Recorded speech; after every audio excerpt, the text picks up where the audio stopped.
special grace of God. I'm a senior police officer in Nigerian police. And by posting, I'm just illegal. World Bank Police Station, Abba Education.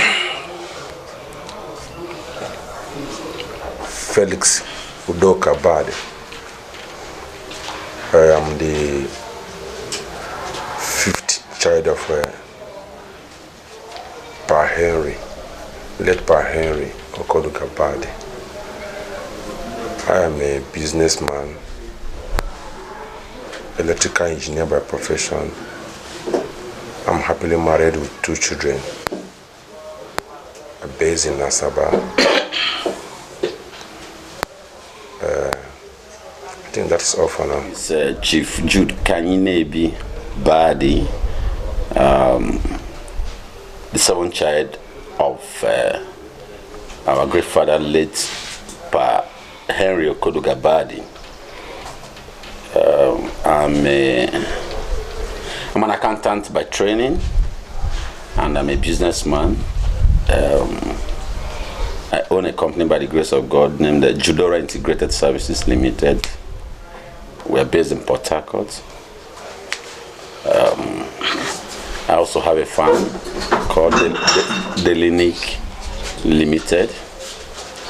I'm a politician also, most importantly. I'm a politician. Happily married with children. Welcome me properly.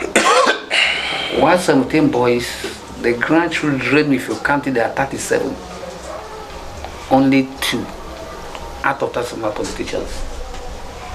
So there is no way they have convinced us to form this legacy foundation for political ambition.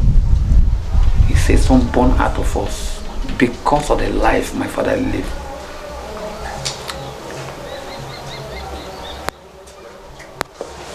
My late father lived a very good life, and in respect of that, we just decided to organize ourselves, the whole of the family, and form this foundation. You understand? We call it Okoduga Legacy Foundation, giving back to the people. We try to maintain that name, try whatever we can to see how we can assist our people.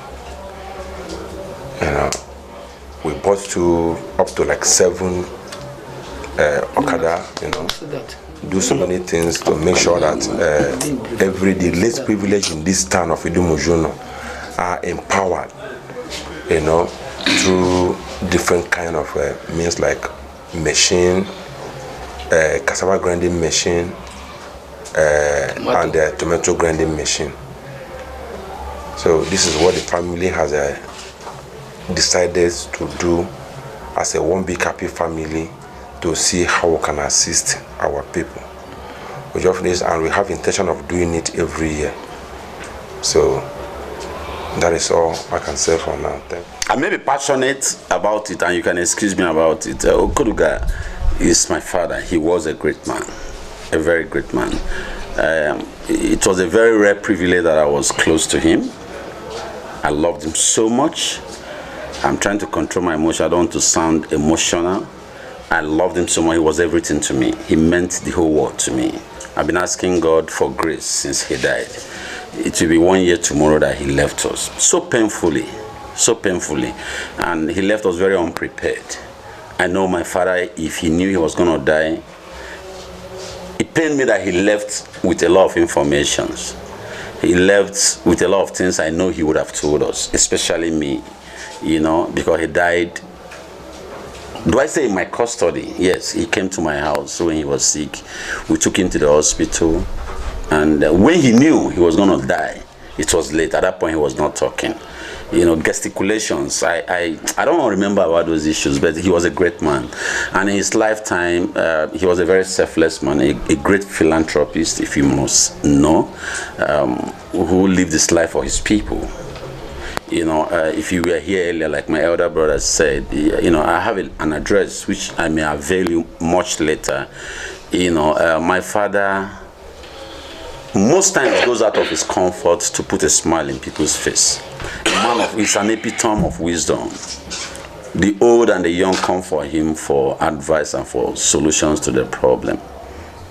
When he died, we mourned, we cried. We cried because we were meant to cry. We cried because the exit was so painful to us. The cardinal thing about my father, two things that I'm going to narrow for the purpose of this interview, is that he was a great philanthropist and a selfless man. He gave his life for the service to humanity. He's not too flamboyant, he's not too rich, but he was not in lack also.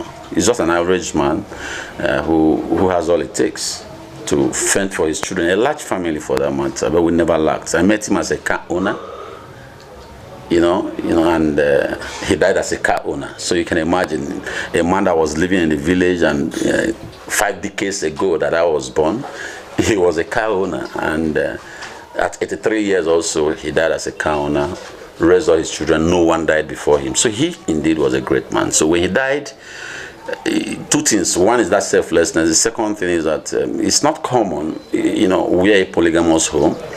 3 wives, 17 children, and many children and grandchildren and great-grandchildren. The truth you must take home with this afternoon is that you will not differentiate who is of different mother among all of us. All of us. You can see how I was just exchanging banters with my elder brother, not just an elder brother, one person before me, but you can see how we were cracking jokes and exchanging banters, and that is how we were being trained.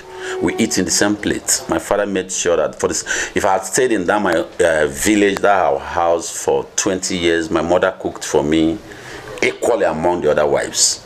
What I mean is my mother have 20 divided by the 3. The wives gave me the mother. So we don't know mother. If I'm giving my mother 10 naira, I'm giving the other mothers the same 10 naira. That is how. So he was able to, and is the envy of every town.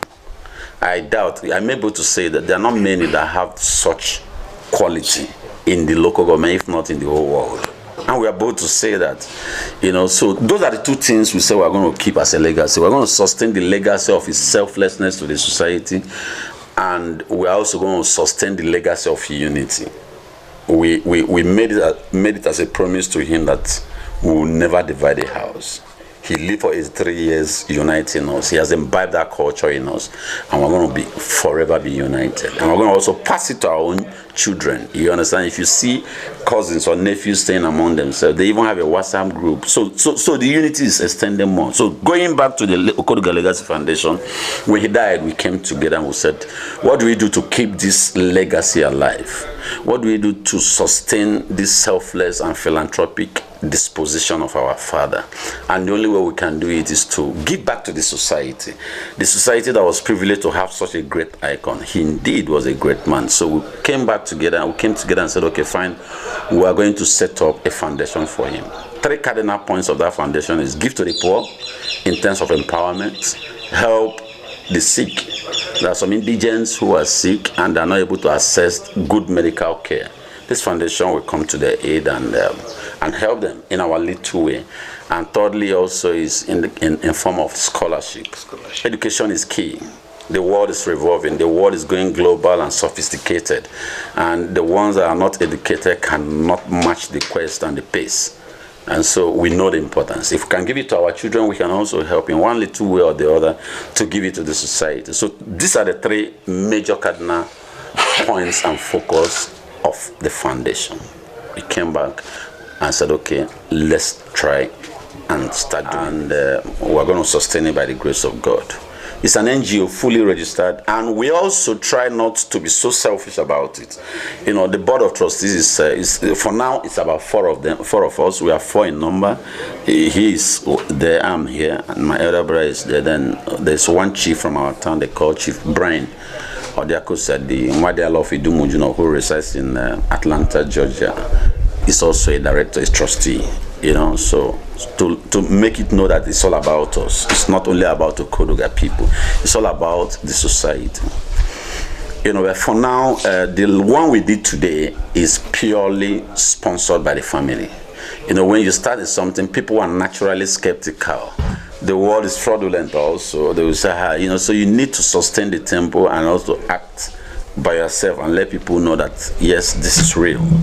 We spent close to about 4-something million naira today. We gave out 7 motorcycles. 4.5 just? 7 motorcycles, 6 grinding machine, tomato, you know, grinding machine that grinds tomato, anything. Then cassava grinding machine and the compressor, that is the dryer, so to speak. So we have done that. You know, we have given it. And let me also say it, you know, for purpose of emphasis, that the process of selecting the beneficiaries of this thing was not done by any member of the family. We looked at it and we said, okay, fine, we need to involve the youth leaders of this town to come together and actually take the time to look for those who are really indigent, those who really deserve this empowerment. And they went into the town and they brought this number of persons. And if you were there in the ground, you will also see that, like one of my friends was saying when we were coming, when he was driving me down here, he said, indeed, the selection was quite deserving. So we were not part of it. We were not part of the selection of those process. They brought those names, and all we did was to vet it and make sure that it's a square peg in a square hole. And once we have crossed the T's and dot the I, what we now did was to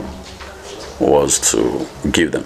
So the process was entirely not ours, even though it was financed by the family. But who became the beneficiary was done, you know, by members of the community, supervised by the councillor representing our town, who is number one government official of this town.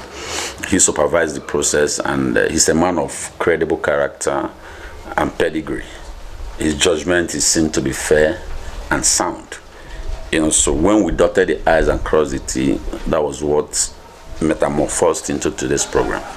Lastly, I also want to say, yes, my father was a very great politician, but all the beneficiaries of his goodwill, some of them were not politicians. And even those who were politicians, some of them were not even in his political group. He doesn't segregate, he doesn't know divides. Even though he was firm in his political ideology, he never take politics as, it never include acrimony into his political philosophy.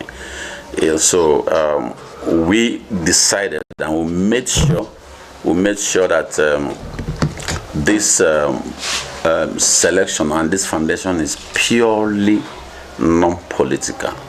It has nothing to do with politics. As a matter of fact, I saw 70% of the people that came today, yes, because I'm from this town. When I saw the list, I didn't know them by the name. But when they came, I saw their faces. I didn't know them. I wasn't participating. And I don't even know if they are politicians. And in the family, like my brother said, in a family of 17 children, it's just 2, me and my elder brother, that are politicians. And I'm not also a full-time politician. You're an active politician? Yes, I'm an active politician. I'm not a full-time? I am not a full-time politician. I do business, like I told you. So my driving force of politics is this town. I was telling the first reporter that came, he was asking me, I said, if I'm like Dangote, if I'm like the Lumelus of this world, if I'm like the Jim Ovias of this world, and maybe I won't join politics. They will wake up, they will sleep and wake up one day to see the whole road ties and everything that this town needs, I will give it to them. But it's the love I have for this town that puts me into politics. I feel that the best and the fastest way of developing a town is through the government. You know, so I just felt let them have a voice in this town, and that has been my driving force. I've not regretted it. The road may be so rough, but we're going. So that is basically we intend to continue very, very soon. We have done the first stage of it. It's going to be a continuous one. We're also going to expand the frontiers, talk to people, use our connections or our goodwill also to reach out to people. It's an NGO, like my elder brother said, for people, the government, and everybody to key into this society. Because if everybody begin to help the less people, when that crime we reduce, joblessness we reduce, and an idle man is the devil's workshop. These people that we have given Okada now, motorcycle, if they're busy doing work, if you call them to come and fight, they are not going to be part of it because they abuse it. So if we expand it, before you know it, the town becomes, or the country becomes more peaceful and more habitable.